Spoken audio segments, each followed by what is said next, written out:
फॉसेको India limited 4 बार मैंने पहले cover किया हुआ है, आज 5वीं बार मैं कवर कर रहा हूं। और उस टाइम पे बहुत मतलब सस्ते वैल्यूएशंस पे था, कंपनी 1200 1250 के लेवल्स पे था, और वहां से आज 4150 के लेवल्स तक जाके वापस से 3160 3100 200 3200 के लेवल से मिल रहा है। बेस्ट पार्ट इज कि मार्केट्स में स्मॉल कैप मिड कैप ने गजब की रिकवरी दी है।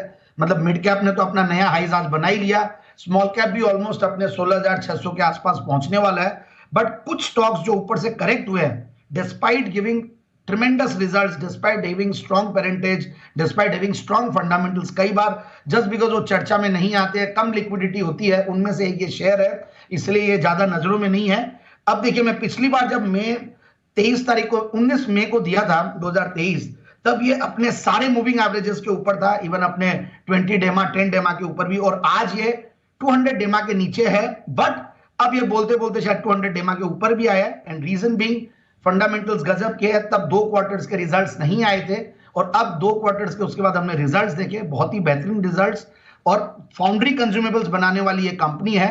और हमने देखा कैसे मैन्युफैक्चरिंग पीएमआई का डेटा आया है, मेक इन इंडिया, इंफ्रा का पुश, इन सब का बहुत बड़ा बेनिफिशियरी ये कंपनी होती है। और सिर्फ 2000 करोड़ की मार्केट कैप में एक एमएनसी वेसुवियस ग्रुप कंपनी, जो हमने अभी रिसेंटली वेसुवियस को मैंने रेकमेंड किया हुआ है, उसकी ग्रुप कंपनी है। तो इतनी स्ट्रॉन्ग पेरेंटेज वेसुवियस, फिर इतनी स्ट्रॉन्ग ब्रांड इक्विटी इनकी फॉसेको की भी, जो ये इंडस्ट्री में इनके कंज्यूमेबल्स यूज होते हैं, कंज्यूमेबल्स में जैसे कि इंडस्ट्रियल ड्राई पाउडर्स है, कोटिंग प्रोडक्ट्स है, रेजिन प्रोडक्ट्स है, सेरेमिक फिल्टर्स है, ये सारी चीजें फाउंड्रीज के लिए यूज होती है। और ये बहुत पुरानी कंपनी, 1958 से कार्यरत ये कंपनी, और डीलिस्टिंग के लिए भी कई बार ट्राई करने की कोशिश करती है कंपनी, तो वहां पे भी एक बहुत बड़ा वैल्यू अनलॉकिंग भी मिलने के चांसेस रहते हैं। बट यस, पिछली बार ये 33 के पी मल्टीपल पे था, इस बार 31 के।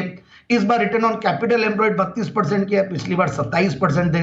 पिछली बार प्रॉफिट की कैगर 10% की थी, इस बार है 60%। हालांकि एक अदर इनकम का फैक्टर भी है, but overall fundamentals have improved tremendously. और जीरो डेट कंपनी, उसमें कोई बोलने की बात रहती नहीं, इन टाइप की कंपनियां वैसी रहती है। और 12 करोड़ के पैट के सामने दिसंबर के, उसके सामने 16 करोड़ का पैट है, हाईएस्ट एवर टीटीएम बेसिस पे प्रॉफिट्स में बैठी हुई है। प्रोमोटर्स की स्ट्रॉन्ग शेयर होल्डिंग 75% रहती है जनरली, और एफआईआई छोटा मोटा होल्ड करते हैं। बट पब्लिक शेयर होल्डिंग में एक और बड़ा इन्वेस्टर है जो कि 11.5% इन्वेस्टेड है। तो ओवरऑल पब्लिक में भी बहुत कम माल है और छोटी इक्विटी है, तो मुझे लगता है कि ये स्टॉक बहुत आराम से बहुत अच्छे लेवल्स क्रॉस कर सकता है। तो मैंने एक बार छोटा टारगेट ही लाया हूं मैं, 3530 3590। But yes, these stocks are buy and forget stories. ये सब कई बार आप अपने पोर्टफोलियो में रखते हैं तो एज ओल्ड, इनका कोई डिसरप्शन वैसे होता नहीं है। तो मुझे बहुत बढ़िया लगा ये स्टॉक, तो इसलिए मैंने ये रिकमेंड किया।